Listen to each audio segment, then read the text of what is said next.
right? So we would have finished a bit on safety culture, and that was quite long anyway, right?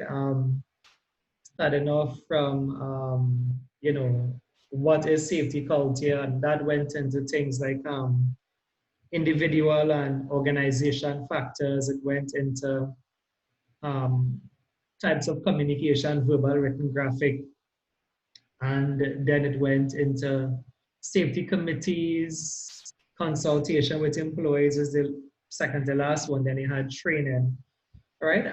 So nonetheless, though, I think there's a change on this. I mean, in the syllabus, and the topic is changing, and I think the books will reflect that as well. Into risk assessments, right? So it would no longer be on consultation. I know in the green textbook, um, some of these things have their own chapters. So in the green book, once you are finished with culture, risk assessment had its own chapter there anyway, right? So that is what we're going to start with today. It will in no way be completed in 1 hour sitting anyway, but it could be completed in about maybe 3 weeks, right? And I mean, that's counting this week as well. So what that means, if you are looking at the syllabus here, and just in case you forgot it, you only have up to element, well, I say element, but that's what the new syllabus is, but it's actually number 4 then, right? So you only have until 4 to finish off the theory, right? Let me just show you that. I'll have to kind of scroll all the way back up though, right? So you would know that it is only,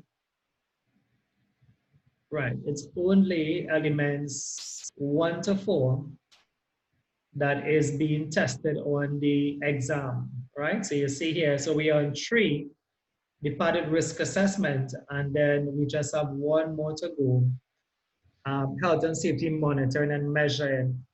So, you know, in terms of handouts, though, I don't think, I know the explanation sometimes is way more than the handout, but I know in terms of handout, it isn't that much amount of handouts, right? So remember the encouragement here would be run through those handouts, make sure you know where to find what. Normally at this stage, and I guess it's only because of the Zoom classes that I have not been able to actually pinpoint pages in your textbook. But normally what I would normally have my students do, and you hear me say it in every class, find the pages, get to the table of contents. And I would have normally been, you know, asking you all to highlight, you know, like where in your book did it have the definition for culture, and where would it have had consultation and the laws. And the reason for that is that, I mean, the book is yours anyway. And the idea is that if you highlight it, I think being able to find information in it when you are studying, especially if we go with the idea of the open book exam, being able to find the information would be easy. Your book is yours, right? So feel free to highlight it. So likewise, and like I said, that's a piece I don't really stop to make sure, but normally if you were in class and you turn to the page and you highlight this page is where you have X, Y, and Z. But nonetheless, those are things you can do on your own. And I mean, it's really to find it on the day of the exam anyway. So whatever you do to do that, highlighting is great. That would be, you know, a plus for the exam, right? So I want to get straight into it. So without any further ado then, right? So just to let you know where we are there. Again, if you have wondered, well, what is the purpose of the second book? I have mentioned this here before. The second book is going to be used for your practical, right? You're free to read it, of course. I mean, some persons have done a fair read of it anyway, but nothing in that book is going to be on your written paper. The second book is really meant to get the hazards, which I'm pointing to here. Every chapter in the book typically is a different hazard. And you use that book and get in your project done. With respect to the project, I see people joining in now. I guess I'll give an announcement to the end. Of course, I've said it on every Saturday for the last 2 to 3 Saturdays that once we are finished with this risk assessment piece of it here, it would make better sense for us to pause and do the project. And then when I mean pause, I mean I would probably just teach the project for 2 weeks and then you can get it done behind the scene.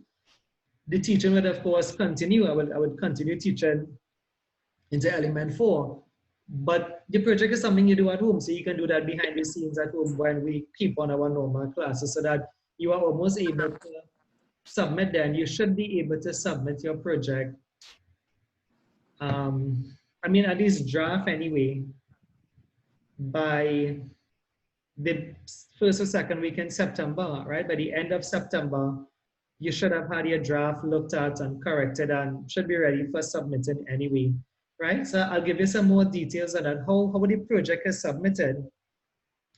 It's submitted when you finish.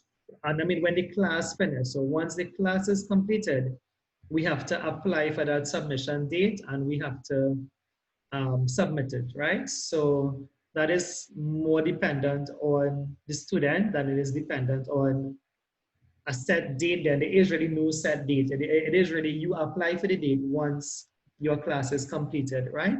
So I'll let you know some more details on that, but I would want us probably to start looking at this project. Today is the 15th, maybe by the last Saturday in August, if it's not a holiday, right? But even so, I may still want to look at it anyway and get that going.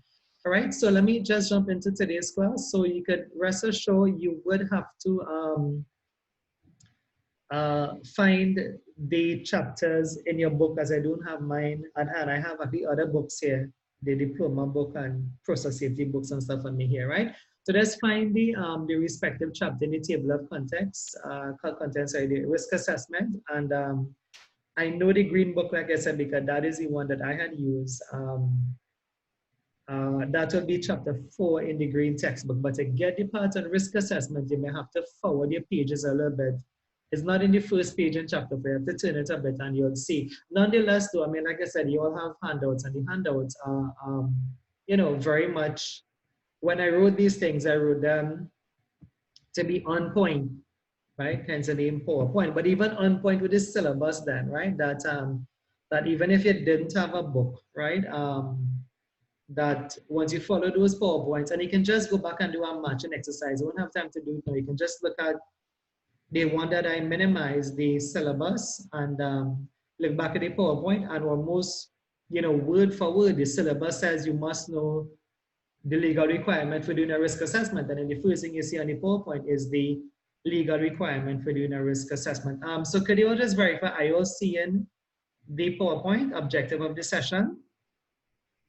Yes, okay. The reason I asked is that I just had a class, and for some reason, I'm not too sure what is happening with the share button, because what I was sharing, I clicked it over and over. I actually clicked it 4 times, you know, at separate times. But what I was seeing wasn't what they were seeing, and somewhere in the lesson, somebody remarked, what was I talking about? So just asking if you're seeing the same thing that I am seeing, right? If you're not seeing it, but you all said yes, if you're not seeing it, I am teaching from the handout that was emailed to you all. So whether or not you're seeing it there, but you all said yes, right?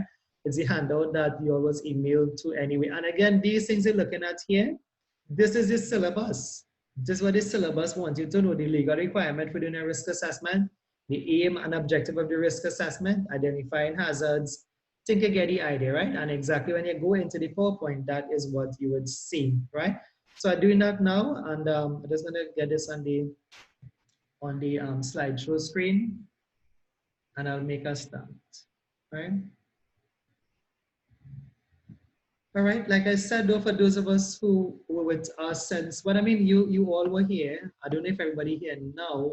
I have 7 participants, right? But I mean, you were all here with us for chapter 1.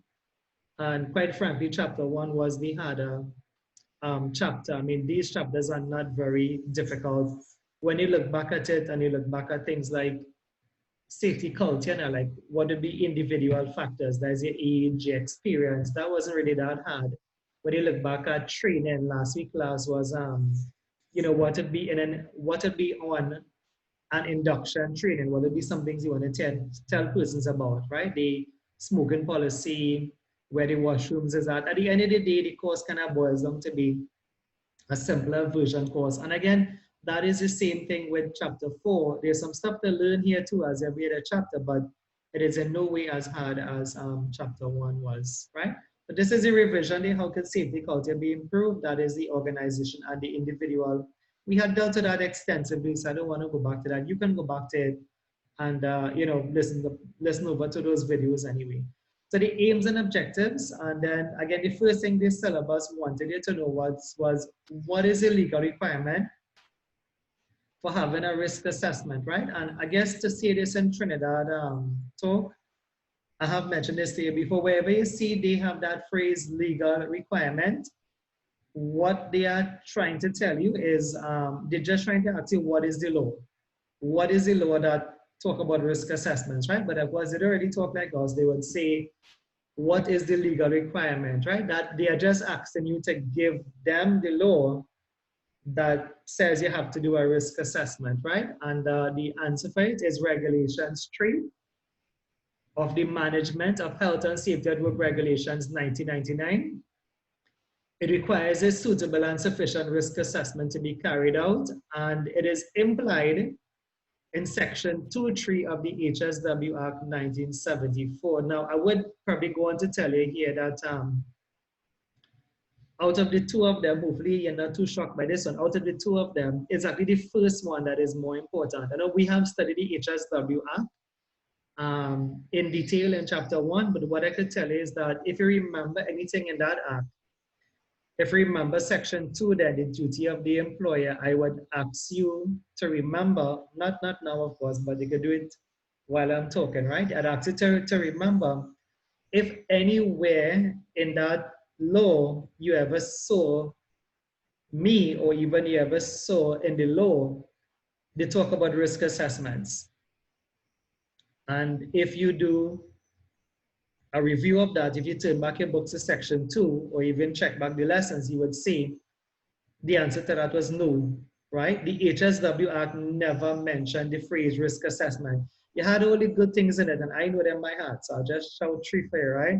You have things like provide safe access and egress.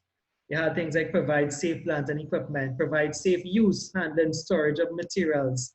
But you never saw risk assessment. So if you look at the second line here, this word is important because in truth, in reality, right? The MHSW Act never really said risk assessment. It was implied. It was implied. Implied meaning that it's not there. It's not there in words then, but it's implied that in order to get a safe, place of work, that you have to do a risk assessment. But the words risk assessment was not even printed then in the law. And one of the reasons for that, if we appreciate history a bit, was that in 1974, the phrase risk assessment was not thought about as yet, right? It wasn't a catchphrase as yet then in 1974, right? So you'll find that that whole phrase and that whole thing that everybody in the world seems to know, risk assessment, it wasn't very common in 1974. But of course, when the law was updated via a regulation, if you look at this law here, this is very similar to the H here, the S there, and the W, health and safety at work, right? What are they? Health and safety at work. Of course, these are regulations, and regulations is a quicker way of updating the main act itself. But by 1999, they had thought about the phrase then risk assessments, right? If you have, and I know we have all seen, probably with the exception of Janet, right? We have all seen the movie, right? We have all seen, Janet is not a very good movie person. She doesn't look at movies at all, right? And that's probably because she's from a different generation anyway, right?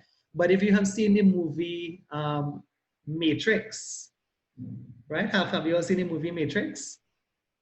Yes? Yes? We have all seen the movie Matrix, right? Some comments? Yes, yes. No. Okay, but do you know that Matrix was in the year 1999? No. Yeah. Matrix, the movie Matrix, right, was in the year, I believe it was around 1999. I don't know if my figures are wrong, but I'm pretty much sure it was around that year. Just to tell you that by that time there, I mean, the world had advanced, so that the phrase risk assessment was thought about. So if this was to come for exam, don't get fooled because you study chapter 1 and say that the requirement for doing a risk assessment is in the HSW Act. That's not true. Exactly in the more updated version of the Health and Safety Work Regulations, exactly in this other law here, and it's Regulations 3 of that law, right? So, like I said, I mean, the one thing I don't do on these Zoom classes, I mean, if the only thing different is that I would have had the students turn to their book, find that in their book and highlight it with a highlighter, right? As I don't have any books, I don't know of any pages to tell it to go and do that, but I would normally do that. And that is ready for like when you are studying that you'll turn your books now, especially with this open book exam thing that they are pushing now, that if that was the case, and even if you would just open your book, you'd realize, okay, I did highlight something here. So it must have been something important, right? Anyway, please see if you could learn that requirement there. It is really in Regulations 3. And if you understand the word imply really means it is not there, right? It's implied, it's really not there. Anyway, a long story short here. So, I mean, we are going to do risk assessments. So I'm not quite sure if you remember this piece of chapter 1. So I'll just briefly review this also because this is what your project is on. If you have, I know a lot of you all, I mean, you all are such a good class, like I said, that we don't have to address any issues with you all. I mean, you all are always sitting and, you know, in the appearance as if you're doing work anyway, right? So if you have a pen and paper next to you, I probably will be shouting out some hints for the project because as we have the word hazard here, right? Let me just read it out for you. And most of us know this, that a hazard is something with the potential to cause harm. Therefore, it could be anything. A hazard could be an article, a substance, a plant, or machine. A hazard can be the way somebody does a work, the working environment, and other aspect of work organization. So a hazard is anything with the potential to cause harm. And as if you have your pen, like I said, for the project, you need to come up with about 10 hazards. Now, 10 is not much. When we get to it, you'll see 10 is not much. You can come up with more. Some people do 13, but in no way should you come up with 20. You would not be getting any more marks than the person that does 10 or 11 or 12. 13 is a kind of cutoff point. So you need to come up with 10 different hazards for your project, and we need to do a bit of a risk assessment on it, right? So let's keep it to the back of your mind for the project. It's 10 hazards, and that is in no way difficult because if you think it's difficult, you just have to look at the definition. A hazard is anything with the potential to cause harm. Therefore, then a hazard could be anything. A hazard could be, you know, water on the ground. A hazard could be an electrical plug. The thing is, it didn't have to cause the harm as it. We covered this in chapter 1. But once there was the potential to, it could go down as a hazard. Now, before this change of the course then that happened last year, November, students used to have to come up with 30, and the 32 was not hard. Most people came up with 40 and 50 and things, but you know, I mean, in this new scheme, you have to come up with 10. So just to let you know, 10 is not hard, especially when I mentioned to you all that we would be looking at draft and we are here to assist you and guide you to get those hazards. I'm not here to give you the hazards, but I'm here to guide you, right? So if you know you can't come up with, I will give you the literature, I will give you the hint as to where to find them anyway, right? So we're here for that. The next thing here, of course, risk is the likelihood of harm occurring and its severity, the likelihood of potential harm from the hazard being realized. So just if you forget this, I know you probably didn't, but in case you forget this, you can remember that, and I can probably get the little marker here, you can probably remember that we can say, I can try to draw, like we can say that like an electrical plug then, an electrical socket. Try to draw them like the UK, right? An electrical socket. That's basically where you put in the plug, right? An electrical socket. You can often see that the hazard there is like electricity, right? So this is the I don't know what happened to my marker. Marker just seemed to have dissolved there. Right, you must remember I've done some of this in chapter 1, right? So this would be a put in the E there for electrical. So that's the hazard. And then the risk, right? A lot of people who hopefully you remember chapter 1. If electrical is the hazard, the risk then is what they're talking about here. The risk is the likelihood that the person would actually get, you know, shot dead, right? So the risk from those who are there for that, risk is counted by likelihood times the severity. And normally what they use like a number system 1 to 5, which you'll also see on this lesson. If we don't get to finish it today, we'll finish it next week. So you judge it on a scale of 1 to 5, how likely somebody can get shot. And of course, 5 meaning sure that they'll get shocked. Severity, same thing. 1 meaning like, for example, no shock. 5 probably mean death. And then you can calculate that, and that's what risk is. So risk is really not the same thing then. If you say electrical, if you say electrical for the hazard, you can't come back now and say that the risk is also electrical. The thing about risk is like a calculation. Risk is like a quantity on the hazard being realized, the latter piece of it here. Risk is like a quantity on what you say going to happen, actually going to happen, and they rate it out of 25. Now, why 25? Because 5 by 5 is 25. So if I probably do this and I say that the likelihood is 2 and the severity is 4, this will give us 2 by 4, 8, and then this will be 8 out of 25, meaning that it's not, if you go to check, if I can squeeze in a little scale here from a scale of 1 to 25, if you say 8, I mean 8 is not the extreme of the scale, meaning that 8 then is not very high risk. The 8 may fall somewhere down here. So then this then is often seen to be like a safe work. This doesn't really require anything else, because 8 out of 25 is pretty much as good as it gets anyway. I mean, it isn't 20 out of 25, nor is it 25 out of 25, right? So the point of this was to remind you that, but first of all, to remind you how to use the formula, but also to remind you that hazards and risks are not the same thing, right? A hazard is like water on the ground, that's the hazard. And the risk is the chance that somebody could fall, which may be high, medium, low. But if you want to say high, you're going to have to tweak your numbers to make it something like 20 or 25. If you want to say low, you can probably let it be 1 by 1 or 1 by 4, something like that anyway. But the point is that hazard and risk is not the same thing. I say that to tell you because on the project, you have to be able to differentiate them. And some people will mix them up. They will put in things like, you know, they put in things like the hazard for the risk and the risk for the hazard. And I don't think those are things that people should have done, haven't done the class anyway. Hazard is one thing and risk is something all by itself anyway.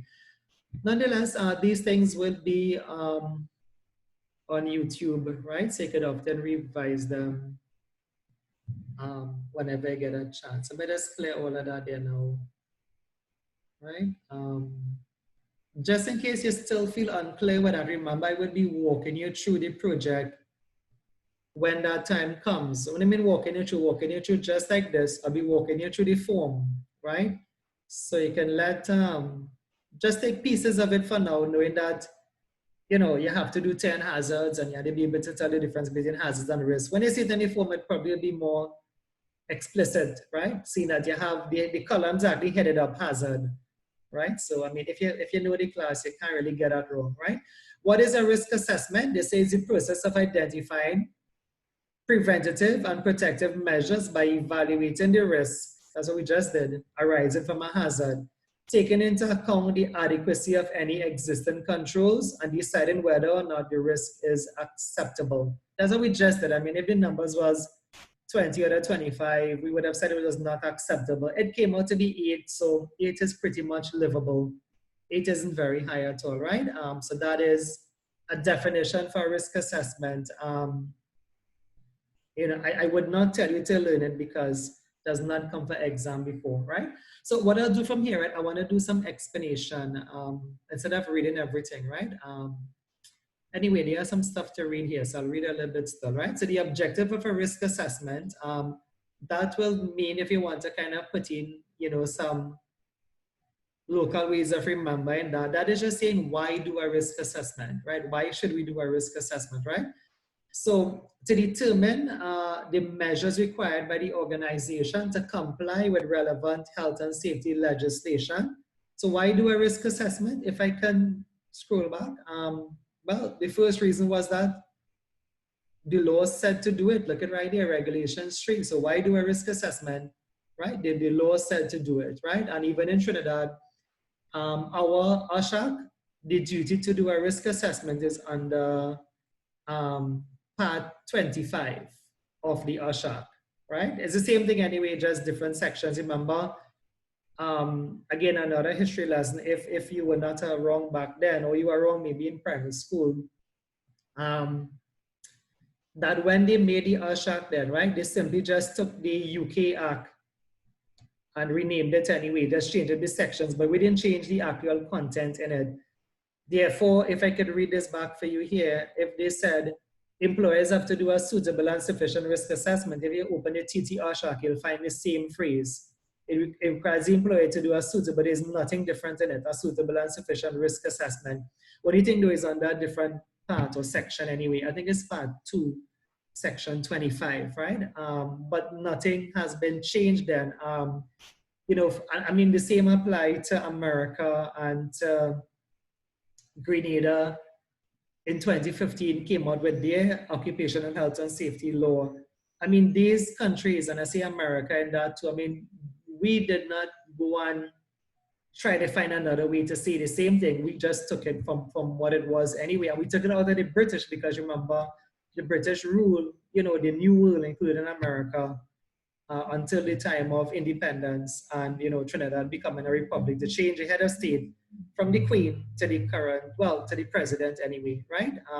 So nonetheless, the point is that we did not go and try to find another way to say the same thing. We just took the same thing. We just took the same UK law and, you know, called it the Occupational Health and Safety Act 2004 in Trinidad and the Occupational Health and Safety Act 2015 in Grenada and the OSHA in America, right? So it's not as if we try to reinvent the wheel. You know, once you know it anyway, for life, right?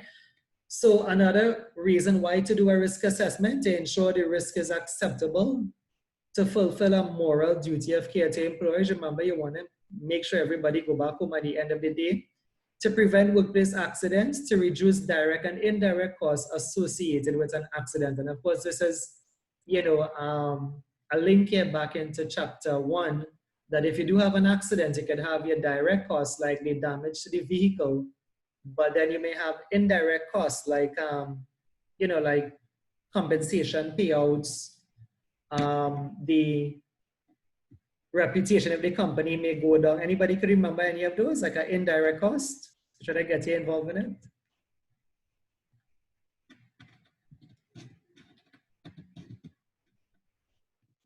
An indirect cost of an accident would have included, I give you 2. Compensation. Yeah. Production delays. Very good. Production delays. Anybody else? Overtime for other staff. Very good. Overtime. Right now, the reason why, I mean, I didn't just want to get, you know, I mean, I often do things with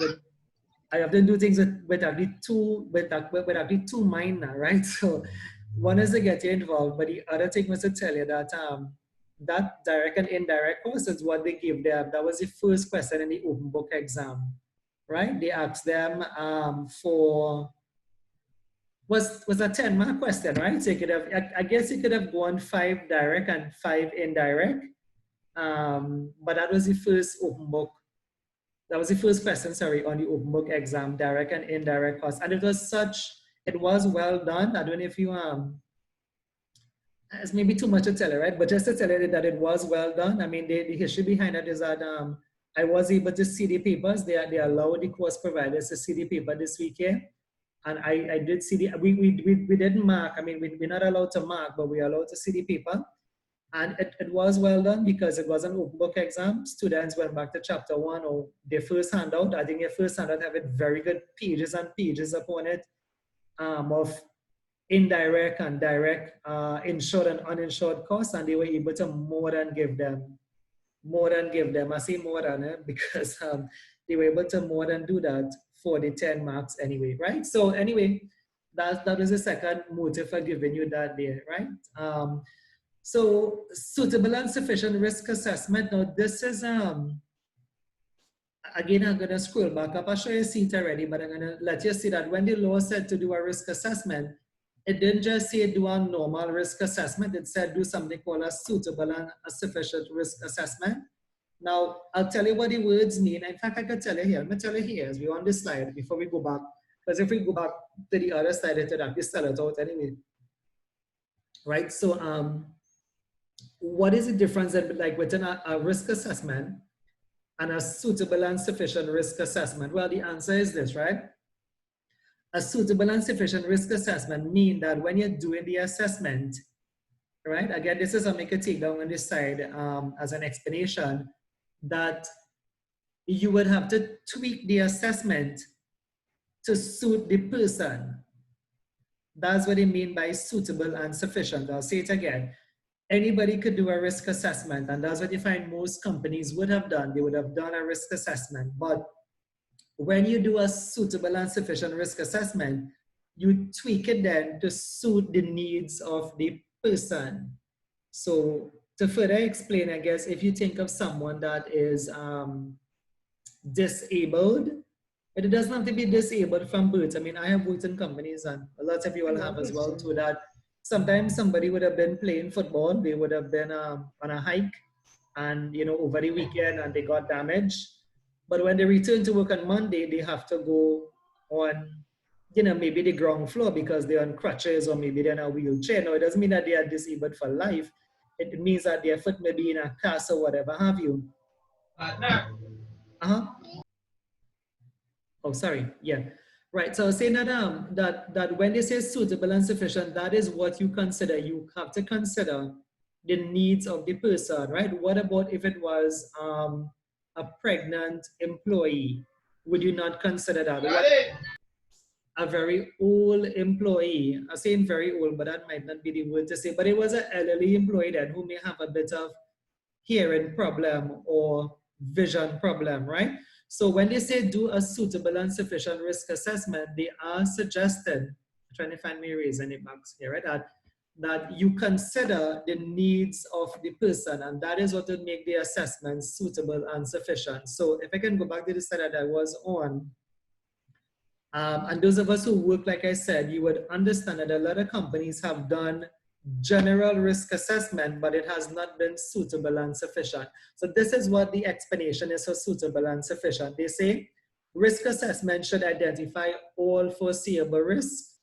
The level of detail should be proportionate to the risk. Now that is I guess a self-explanatory, meaning that I think if the person was going into like a high risk work, like let's say a confined space, you'd expect that risk assessment to have a little bit more detail than if it was like a risk assessment for someone sitting behind a normal office chair doing normal office activities, right? You see, if you didn't do that, then again, you wouldn't expect then like somebody going into a confined space to be handed a one-page risk assessment. It'd have to be more detailed than that, because if you didn't do it that detailed, it may mean that it's not suitable, nor is it sufficient, right? Record all significant findings. The level of risk should determine the degree of sophistication. Employers and self-employed should use appropriate information sources to help them identify the risk. The risk assessment should be appropriate. All of these things will make it suitable and sufficient to the nature of the work, and should identify the period of time for which it is to remain valid, right? So if I could give you one more example here, a really a common one we have seen in the companies. Sometimes you go to companies and you see they did have the risk assessment, and you could just imagine what I said, that maybe they didn't tweak it to the pregnant employee, nor did they tweak it to Frank, who was a elderly worker with some vision problems, or somebody who may have had a bit of a limp or something, right? So that's one thing. But the other thing is that sometimes you see these risk assessment and it's dated 2010, right? It's dated 2010, 2012, 2015, but it's 2020 now. And the point I'm trying to say is that if it was not, updated period of time, how does that make it sufficient, right? So for it to be sufficient, to kind of clear down this little topic here, you need to tweak it to suit the needs of the person.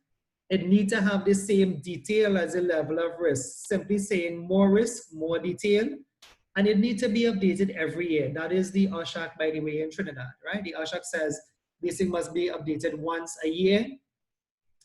The British, though, was more, I guess, more stringent, if that's what I want to say. The British never said a year. The British said updated as often as is needed, right? They didn't really put a time frame. They said as often as is needed. For example, like whenever you have changes, right? There may be like a change in equipment, change in employee. What if your best worker did leave you? What if your best technician did leave you and the one you got was a trainee, right? You know, the trainee, right? So Risa has a baby, right? So very early starting in the health and safety information knowledge, right? Excellent there, Risa, right? Yeah, so that's the point I'm trying to say, right? That so I don't know how they can give you this. That's the next thing I'm kind of struggling with because it is an open book exam. Well, at least so the exams have so far gone anyway, right? So you know, like the reason for saying it is because before they used to ask students to give give four things that would make a risk assessment suitable and sufficient, right? And the answers were right there. You have to say that it must be proportional, it must reflect the degree of sophistication, it must be appropriate, yeah, it must be updated then, right? But again, I mean, it is what it is today anyway. So just know where to find these things, and hopefully you understand it, that you understand that when the law said, including our act in Trinidad and Tobago here and in Grenada, right, that suitable, and in the US and wherever this lesson may be going anyway, right, because these things are on YouTube anyway, that whenever this is suitable and sufficient, it means that you kind of have to tweak the risk assessment to consider who you're doing it for. Is it a pregnant employee? Is it a trainee? Is it an elderly worker? Is it someone that has a temporary injury? Otherwise, you'll just be doing it for the general employee, which would not be, as the word says, suitable, nor would it be sufficient. I mean, you could just think of someone that is really disabled or a pregnant employee. I mean, it would not be suitable or sufficient for none of them if it didn't tweak it. So the moral of this story, to bring this little thing down here, this is the end of this one anyway, that you must consider who you're doing it for. Otherwise, how else would it be suitable and sufficient, right?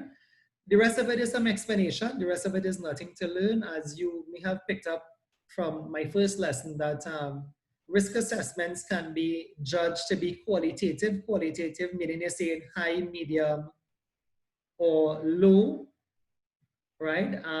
And then, but that is normally taught at the NEBOSH cert level, which is this level. We have at the other levels, they use the numbers. I have actually taught you all to use the numbers, because in the real world, well, in Trinidad and in the real world, when you go to fill out a risk assessment form, they use the numbers, right? So, I mean, even though the cert level stops at high, medium, low, we did go on to use the numbers anyway, saying 5 by 5, 25, and 25 means is the highest. You're going to stop work. 1 by 2 is 2. It's low risk, so I guess that could go ahead anyway, right? And so you have a quantitative method, and then you have a semi-quantitative method using words and numbers. Now this one in the middle here, this one kind of baffles you a little bit. That is because this is often meant, well, for the NEBOSH diploma level, but also even meant for, I want to say even specialists, right? That there is a method out there that only uses calculations, or if I could use some other words to give you the idea, it uses what is called binary logic or decimal points. So there is a method of calculating risk out there that uses strictly numbers then, like numbers like 0.866 times 0.0002. You need a scientific calculator, of course, right? And for those who know what I'm talking about, if you don't, I'll say it anyway, because like I said, I don't know, you know, the audience for these classes anyway now. Yes, it is you all, but it could be anybody else. That method is often uses something called an event tree analysis. And that's like a whole other field of safety all by itself. But in those cases, the numbers don't have a meaning, and the numbers don't mean high, medium, and low. In fact, it means nothing like that, right? The numbers don't mean high, medium, or low, right? It's just a total mathematical or probability way of calculating risk anyway, right? And that is not too common in the workplace. As a measure, that was more for like specialist companies and stuff trying to predict the risk or failure of their components, right? So that is taught. We do have the process safety management course. We do cover some of that in that course as well. But you can get the idea, it's not general safety. It's more refined than just normal everyday safety, right? Anyway, long story short, please ask if you have any questions there.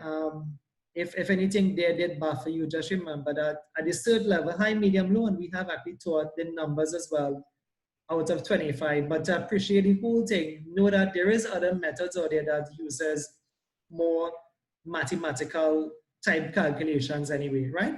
Okay, risk assessors. This is somebody who is doing a risk assessment. Must be competent, must be skilled, experienced with both practical and theoretical knowledge. Normally, and this is in the real world, a risk assessment is going to be done by a team. In big companies, just to be honest with you, I mean, a team is used.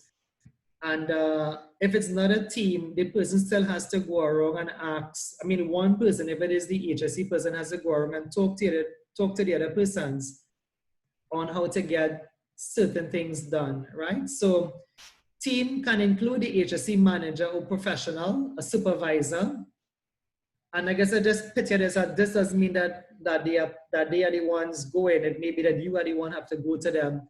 Someone familiar with work activities, location of work, a safety representative, specialist, if needed for non-routine activities. And I suppose those specialists who may just, I guess, call them up on their phone, or a suitable facility like this one, somewhere like Zoom anyway, but it would be unlikely for most companies to use a specialist. Only those, I guess, bigger type companies would have access to specialist persons anyway, right? So these are the number systems. I was going to leave this and I'll keep leaving it. So you'd have seen me using these numbers before. 1 million low, 2 medium, 3 high.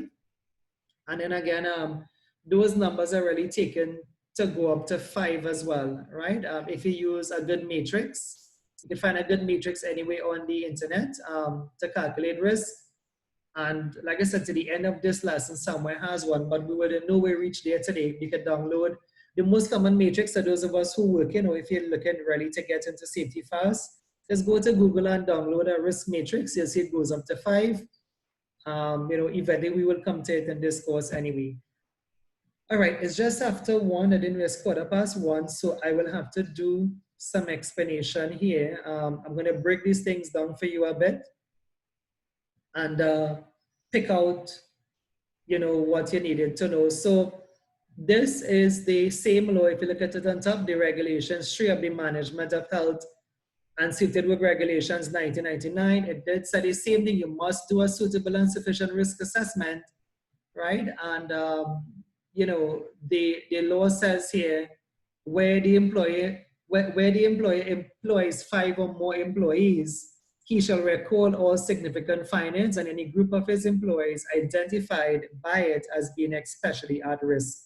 So kind of the same thing, the same regulations 3 that say do a risk assessment, just have actually put all the information there on that slide. There's no need to learn other than what I just said. Know that it's regulations 3 and know that you have to do a suitable and sufficient risk assessment, right? So as we get into it, what you'll see now is that it's exactly what I was telling you, that what has to happen here, you have to take into account the different type of persons. And I'm just trying to boil the slides down for you. So the employer have to consider young persons when they're making a risk assessment. That's all this slide says. If they consider young persons, a young person then, I think by age, it's classified as someone between 18. Let me have the time frame wrong because we teach something very similar to this at the diploma level. I know sometimes the UK start at 16, right? So about 16 to about like maybe 24 can be classed as a young person, right? Some of us may not fall within that anymore. But nonetheless, you know, if you fall within that, like trainees and stuff, somebody's on a an on-the-job training program, somebody just out of school, you would have, in Trinidad here, of course, right? So you join OJT, 17, 18 years, you're still classed as a young person. So the employer has to do a suitable and sufficient risk assessment for you. And this is the one I wouldn't read all of, but if you can read it for yourself, I'm just gonna probably pick the first, the middle, and the last. And these are the things you wanna consider about a young person. So you wanna consider that the person is inexperienced. The person lacks the awareness then of a hazard and risk. The person may be a bit immature, right? And so that's three answers there, but what do you consider about a young person? I'm gonna just come down a bit, this one here. You wanna consider the form, see if you understand this, range and use of work equipment and the way in which it is handled. You see, the thing is, a piece of equipment, if I can use this one, a piece of equipment may be the best equipment you have, but the way a young person may use it will turn it into a hazard, right? Your skilled technician, your skilled mechanic would have used that tool, you know, the safe way, but a young person may want to look into it and see, where is this noise coming from? What is this rotating part? So you want to consider the way in which the tool is handled, right? This is a whole, this whole point I could teach for the rest of the day, but I wouldn't, right? This first word here, the form of the substance. Now again, in the workplace, you'll have things like, you may have things like gases, you'll have chemicals, you'll have things like mist, for example, M-I-S-T, right? Like a mist. You'll have like paints. So paints could have been sprayed on, you know, like equipment, if that's what the company was doing, they were painting pads and whatever have you, putting on a primer, putting on a coat or whatever have you, right? A glossy coat.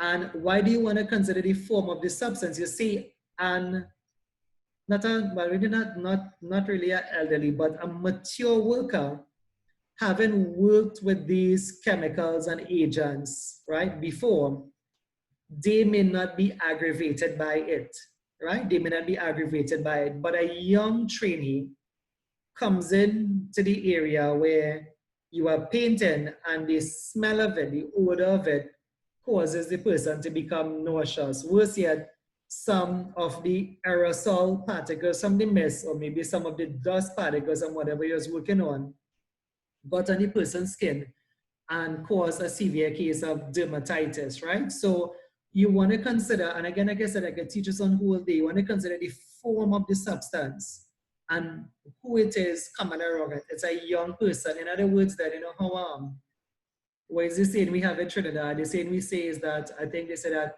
you know, like your back hard then, you know, your back hard, you know, a hard back man then, right? So, so the point about that is that the person may, like the mature worker may have developed some sort of tolerance then to that dust on their hand, but not so for a young person, right? So that's what you want to consider. You want to consider the person's experience, immaturity. I mentioned a part about the work equipment, that same best equipment you have, if it's used in the wrong way, could actually turn it into a hazard. And then this one in the form of the substance. So if you just take up those straight, that you have to consider those things in doing the risk assessment, that this person is playful, this person, you know, is a bit new, green, as we say, and then what agrees with the mature worker, what agree with their skin, and what agree with their, you know, like what they agree with, as we say in Trinidad too, but it might not agree with this young person, meaning that what didn't affect the mature worker may very well cause dermatitis, skin irritation, rashes, and so in the young employee. That's a lot of explanation. I should not have done that one so much, right? Anyway, the rest of it is that you want to consider expectant mothers, and we mentioned these before. In your risk assessment, you have to consider women of childbearing age, expectant mothers, or even a new mother herself, right? You want to consider all of that when you're doing your risk assessment. You want to consider, again, this side says the same thing. You want to consider nursing moms. You want to consider them and tweak the risk assessment. I wish I had a whole day to teach you with these things in class because, I mean,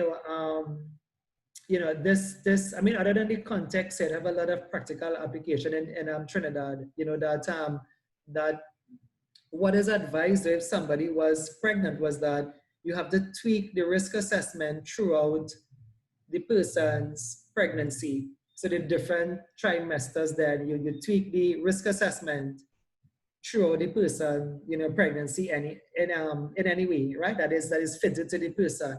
So all of that you consider, and that's all what the slides are saying. I would not recommend you learn the numbers. You are not required to learn regulation 17, 18, 16. You're not required to, for this course anyway, right? Regulation 19, young persons, we spoke about them before. So, and it's almost the same point. You want to consider their inexperience or awareness. You want to consider if something is beyond their physical ability, something beyond their psychological ability. If there is a form of a substance in the workplace, like a toxic substance. If you don't know what toxic means poison. If something is cancer causing, like a carcinogen, radiation. So you want to consider all of those that we mentioned before on this slides. I want to go back and read this one for you. And you must consider, like I said, persons who are differently able. The second point here, must consider disabled workers under the Equality Act 2010. Employers cannot discriminate against persons in giving them work, but you have to do a risk assessment to get them to do the work in a safe way, right? That is a whole topic for discussion, I guess, if you understand it, but you cannot discriminate, nor can you fire a worker based on a broken foot or a sprained ankle or, even some sort of inherent disability anyway. They are protected in Trinidad as well. We have a law very similar to the Equality Act here, the UK though, the Equality Act 2010. All right, I have a couple minutes again, so I want to get into this here now. So let me just take a minute and try to summarize all we did for today. So we spoke about the first thing, and I'll come to this slide. This slide is just about 2 slides. Well, only one I wanted to learn, so 1 more slide to go, right? So, so we spoke about the need to do a risk assessment. First of all, you saw it being explicit in law in regulations 3 of the Management of Health and Safety at Work Regulations 1999. Then you saw some other reasons for doing a risk assessment, like, preventing accidents, preventing those indirect costs of an accident. We saw some other things like it had on it, fulfilling your moral duty of care to employees, etc. Right? After that, we went on to discuss at length what is the phrase suitable and sufficient. What does that mean? And it really means that when you do your risk assessment, don't just do it for everybody, but consider who you're doing it for. Is it Frank, that has a bit of a hearing problem? Is it an employee that told you that she was pregnant? Is it someone that returned to work after being injured? So you have to consider all of that. And when you do that, that is called doing a suitable and sufficient risk assessment. The rest of it looked long, but if I could simplify it for you, the rest of it was that you just need to consider young persons, pregnant women, well, mothers, and if they return to work, nursing mothers as well. And you needed to consider disabled persons. That was it. That was actually all the slides had in it. If you don't learn the numbers, because you're not required to learn the numbers like regulation 16, 17, 18, 19, it becomes a very easy lesson. So we back up to speed with this one slide here, and I need to slow down on this slide, not too much, but just to tell you that first and foremost, you need to learn this slide by heart. Now, even if it is an open book exam, you may wonder, well, why learn it by heart? Well, the thing though is that this is what we call the ABCs of health and safety. This is what all safety people do for a living. We do risk assessments. And these are the steps in doing a risk assessment in reality, in the real world. This is what we do. We do risk assessments. Time is out on me now, but I would probably open up. I have done risk assessments for companies. I have them right on my computer saved. I would open up one and show you maybe next week.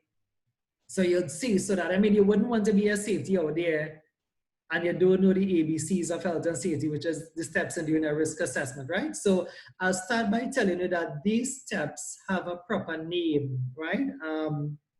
And, oh, look the name here, right? I was going to write it on top. I might sort of circle for you. See the proper names, I can put it back for you on top still. The proper names of these steps is INDG 163. Right? The HSC though would have just said it 5 steps, but that's not the name of it. That's what it is. That is the 5 steps, but it's not the proper name for them, right? INDG 163 is the name for the steps of doing a risk assessment. So let me read it out for you. And in doing the read, please, like I said, today was to look in foresight to what your project may be like. I wish I had 2-3 minutes again. What I'll tell you is that you see these things you see here, these are the steps in the risk assessment project that you have to do. This is on the form, right? Let me read it out fast and see if I could open the form. I don't, in fact, I didn't load it on the share screen, so I'm gonna have to go and look for it, right? But these headings here is the headings on the form then that you had to follow, right? So the first heading is identify the hazard, of which I tell you have to get 10. And I mean, each one has a line between it anyway. So when you put one, you fill that one out and then you fill out another one, etc. Right? You need to fill out who might be harmed and how. And we'll take this up next week. We'll start back right on the same slide because it's that important. Who might be harmed and how. And just to make this a good closing lesson anyway, you need to say what is the person's position. You need to say what is the person's position. When you say who could be harmed and how, you don't want to say workers alone. You want to be precise. Then you want to say who could be harmed is a technician and how when he's handling a tool next to the unguarded machine. You want to say who could be harmed is the I'm making this up, is maybe the accountant when she came down to the workshop and she did not have on her respirator. You want to say that for the exam. So please take a note of that. You'll save me some trouble when I go to explain the form that these 2 questions have to be answered in detail. You can't just put, well, you could put it, but I'll send it back for you when I correct the draft. You can't just put who could be harmed workers. You can't just put workers that have to be fleshed out into who could be harmed. HSC, the fire watch, who could be harmed. So please, I know you have your pencil and your pen, just put on these positions. You have to list the person position and say how they could be harmed. Nonetheless, when I do that form, you'll hear me say the same thing again, right? Evaluate the risk and decide if the precautions are adequate or not. This is something you'll have to do. In most cases, you know that the precautions is the controls that they already have. And in most cases, that is not sufficient, just to let you know that. Right? In other words, then, even if the company would have done something, there's always something more to do. Plus, on the project, you can't leave the column blank because there's a column that says what is done already and what further could be done. So you can't leave that column blank. Again, you could, but it will be sent right back to you for correction, right? Record your findings and implement them. Well, the sheet is a record. Like I said, I wish I had loaded it up, but I didn't expect us to read this far, right? The sheet is a record. When you record it right on the sheet is a record, right? And by the way, the project is emailed to me. This is the final. This is after we check your draft and I see everything good and thing, right? So your project, so don't worry about emailing to NEBOSH. The course providers do it, right?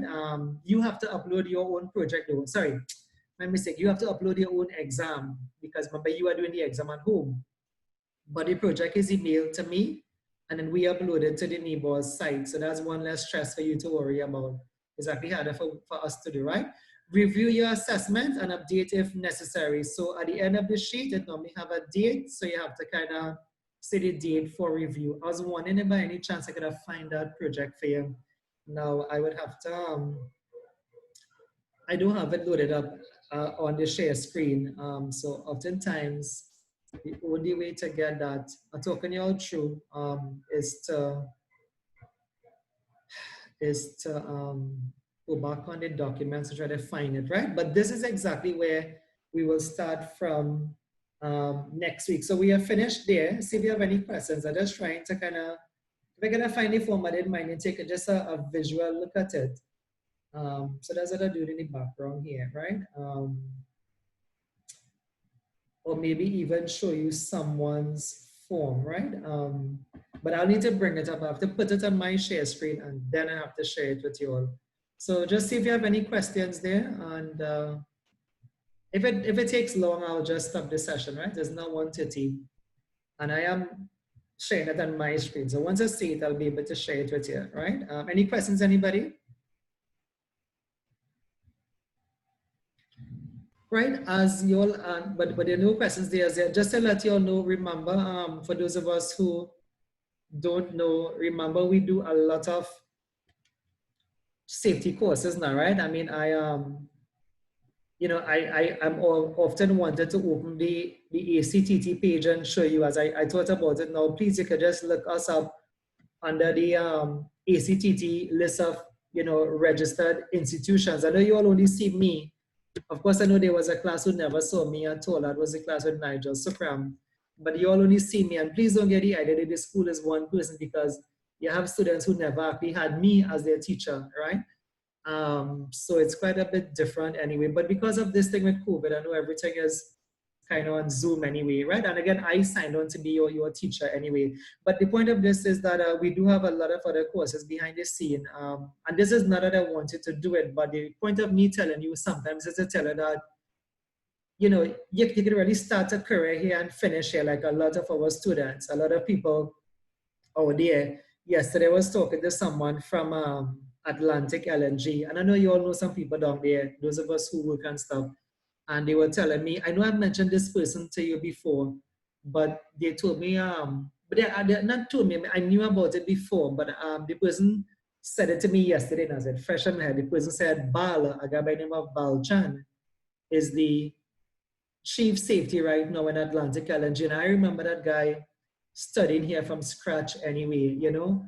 So I'm saying that to tell you that for those of us who have not checked out our page or even the NEBOSH page, you know, we offer the NEBOSH diploma, the degree, and then we do a whole bunch of other stuff on the side, like process safety. Yeah, we have that class tomorrow. That's the book I told you I had in front of me today, right? If you could see anything there, right? Of course, it probably will be back to front, right? So that is was back to front there again.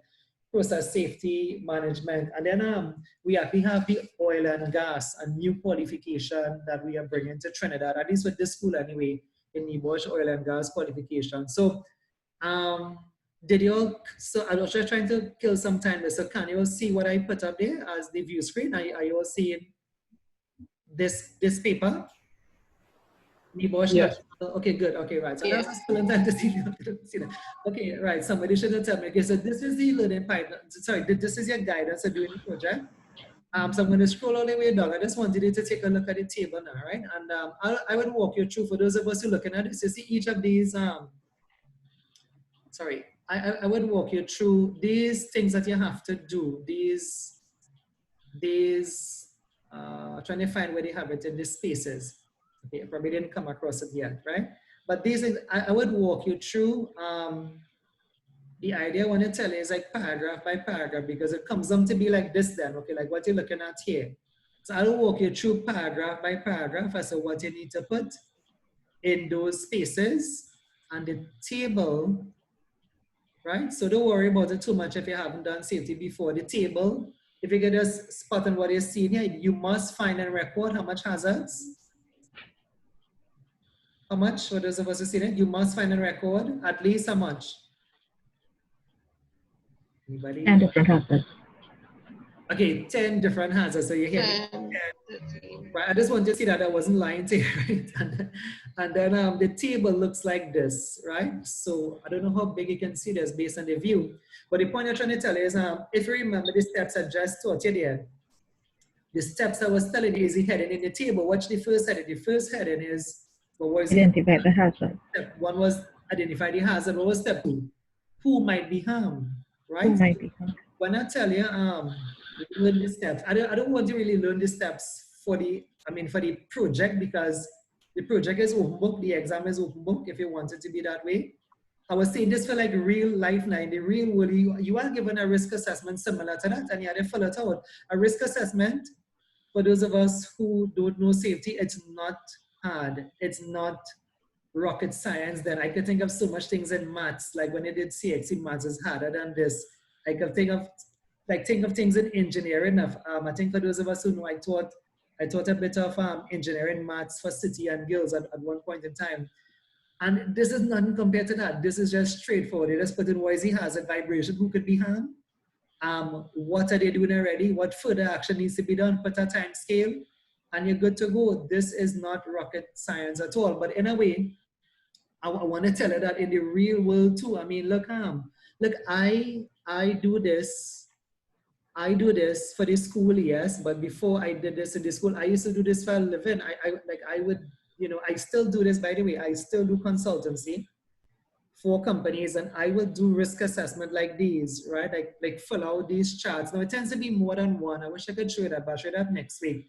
It tends to be at the end of the day, when you finish, you may end up with about 20 spreadsheets then. And for bigger companies, you may end up with like 40 and thing, right? But the thing is, it is not hard to do. And I literally had made a living on this by I mean, like doing one of these. Some people charge, right? And not me, I've never charged, but I know some people charge literally like $20,000 to get these things done. I mean, and that's all of them. So that may be all 20, 30, or 40, but still, that's a no-brainer, right? 20, 30, 40, that for $20,000, that's a no-brainer, because there's really nothing that you cannot do in it anyway, right? And that's what I tell you, when you finish the NEBOSH certificate course, which you all are doing, you will be seen to be a competent HSC advisor, right? I mean, the only thing missing could be some experience, but when you finish the level 3, you are seen to be an advisor. If you finish the level 6, you are seen to be a professional, right? So I kind of brought this one back down to everyday life, that if you are a safety, this is what you have to do.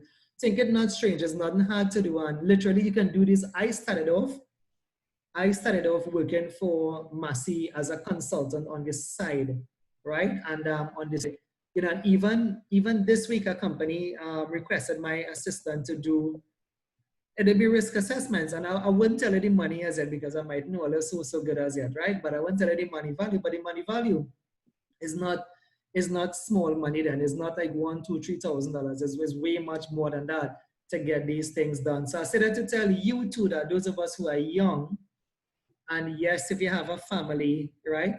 These are things you can do on this side, right? For Risa, when I think my first consultancy job, I just had my son.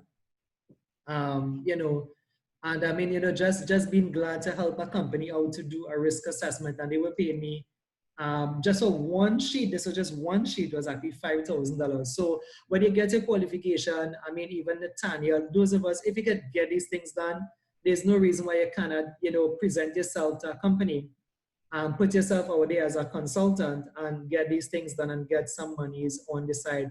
Who knows where it will carry you? I mean, look where it carried me, right? For those who know me, already know me from way back, from where I grew up anyway, right? But that's where I started off doing consultancy, doing risk assessments, and today, in a much, better off position anyway, right? So I would close the curtains down here. Now I would studying for next week, if to send you a copy of this. This is your project guidance. This is how to do the project. So I probably will have Janet email you a copy of this. I don't think I want to start it like from top to yet. You see, today I made a reference to it. I showed you that you're gonna have to get 10 hazards, right? So because we're not doing it, we have system to do that. So I would probably use it for reference purposes. I would send you it in the week then, right? So I am taking up your time. So let me bring this session to an end. I went 10 minutes over there, right? So if you have no questions, I'll send you this, and we'll have a look at it next week. We're not going to start doing it in totality as yet, but we will start deciphering what this project is all about as we complete some theory still in. Any questions here? For the actual exam, how concerned should we be in terms of plagiarism? You should not be concerned with plagiarism if you don't intend to plagiarize, right? Okay. I think it's difficult to plagiarize with the exam. I think we had a look at it. So did we had a look at it last week, I think? I think one of the open book exam people. Just try to remember, I sometimes mix up the classes that I teach.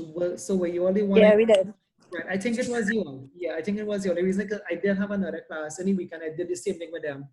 Yeah, so I think I think once you tie back your stuff into the question that you cannot plagiarize, also if you know how to reference, which I will show you if you don't know, I will teach you that class anyway.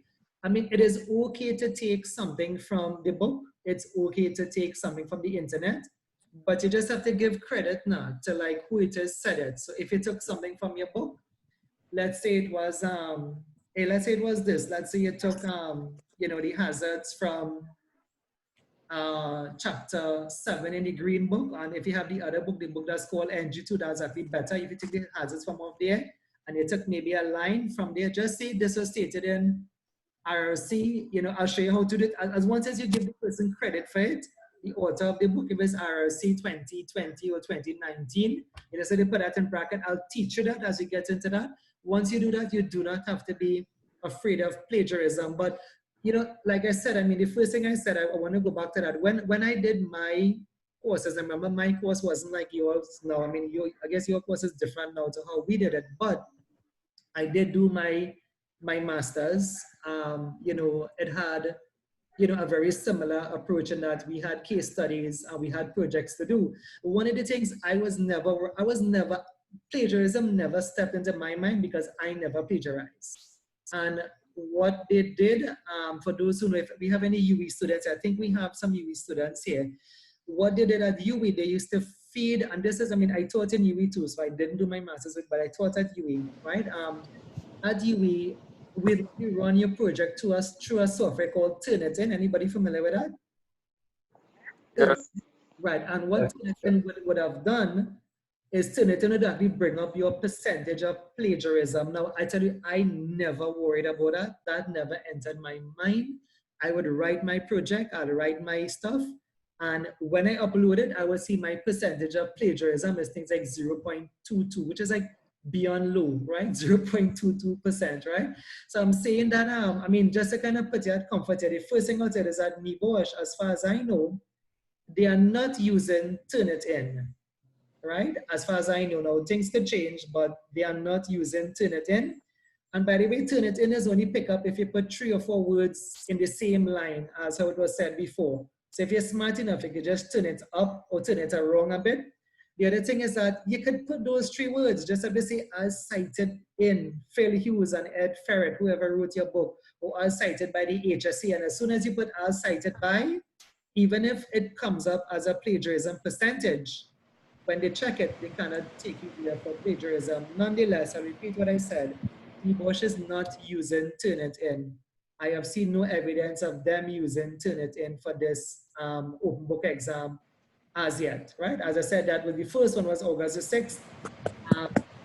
You know, I don't see, I mean, to me, if you were honest, and it's so straightforward. What is, you know, from the class last week anyway, direct and indirect course or moral arguments, if you just do it from the book, but just say it back in your own words, you have nothing to worry about, right?